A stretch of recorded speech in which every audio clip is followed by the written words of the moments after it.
40 до 50% покачување на платите во здравството, речиси 50% покачување на платите во образованието, 5000 денари линеарно покачување на пензиите, 250 милиони евра за општините и 250 милиони евра за бизнисот, пари за земјоделците. Сето ова само за речиси 5 месеци власт. Ке речете добро, сите ветуваат, но дали ќе остварат?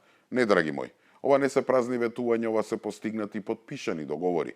Да, покачувањата нема да бидат сите заедно одеднаш, но кога во историјата на Македонија една влада, која што туку дошла на власт, ставила официјално подпис и пружила рака со синдикатите дека за време на нивниот мандат од 4 години сето ова ќе го оствари.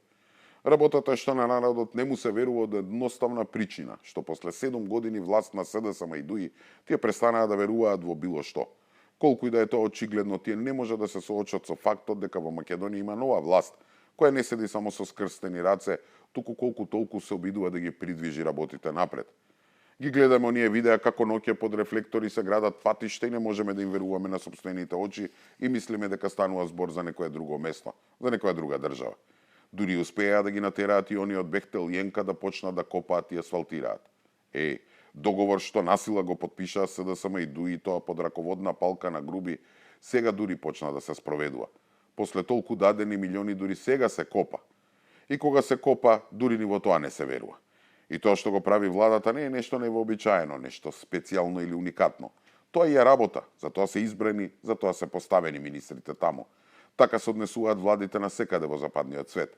Проблемот кај нас е што ние не можеме да веруваме, затоа што после траумите од 7-годишното владење на СДСМ, после сите лаги, некој да крене една обична лопата, за нас тоа ќе изгледа неверојатно и ќе бидеме скептици за секое дадено ветување. Ке ни треба време да се навикнеме, но ќе се навикнеме. А владата треба да знае дека со ова поставува нови повисоки стандарди и дека ако на нив се навикнеме, во иднина ќе очекуваме уште повеќе, а не помалку. Но и тоа е добро за Македонија, затоа што секој после, секоја идна влада ќе мора да ги достигне истите стандарди, затоа што се што ќе биде по таа граница ќе најде насилен отпор и гнев меѓу граѓаните.